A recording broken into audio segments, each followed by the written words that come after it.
Moi, quand j'écoute certaines émissions, même sur France Culture, je suis un peu gêné quand il s'agit des femmes. Et des femmes qui parlent entre elles. Parce que, en fin de compte, il y a une histoire des femmes, et l'histoire de France, étant quelque part, ça occulte l'histoire des spécificités. L'histoire des Juifs en France, l'histoire des femmes en France, l'histoire des... etc. Et, par conséquent, je suis favorable à ce que on dise les choses comme elles sont, et que quand il s'agit d'une histoire des femmes, c'est une histoire pour les femmes. Quand une histoire des Juifs, c'est une histoire pour les Juifs, avant tout. Hein, au niveau identitaire, voilà. C'est tout à fait légitime, mais il faudrait le dire comme clairement. Il ne faut pas laisser entendre que c'est une espèce d'histoire objective, parce que de toute façon, elle est toujours par rapport à autre chose. Bon, même l'histoire du colonialisme. Il faut savoir à qui ça s'adresse. Et par exemple, quand on va sur la fréquence juive, on sait que ça s'adresse aux juifs. Ce sont des radios juives. Donc ça, on ne se fait pas d'illusions, c'est comme ça. Bon. Mais si ça passait dans une émission... Alors évidemment, il y a Talmudique, qui est le dimanche matin, mais on sait très bien que c'est une émission spécialement pour ça. Donc il y a des cas, on sait très bien que c'est une émission pour telle catégorie, pour les francs-maçons, pour les juifs, pour les chrétiens, etc. Bon.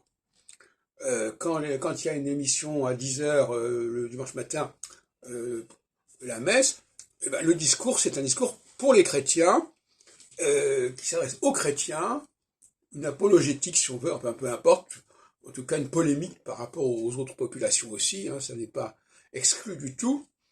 Et par conséquent, tout ce qui se présente comme étant d'intérêt général me fait problème. D'ailleurs, justement, je crois que souvent les gens ne se rendent pas compte que tout n'est pas d'un intérêt général.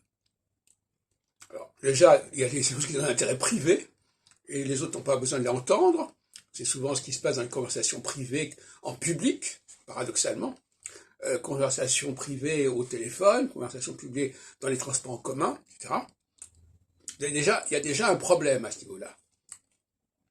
Et plus généralement, il n'y a aucune conversation, aucun discours qui soit totalement neutre, hein, qui soit totalement exhaustif. Il est toujours biaisé, le discours identitaire.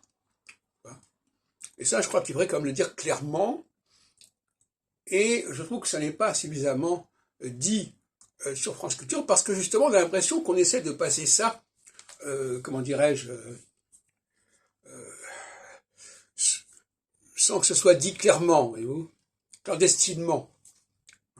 Clandestinement, on essaie de faire passer un discours d'ordre privé ou d'ordre communautaire pour un discours général, et ça, je trouve que c'est très pénible.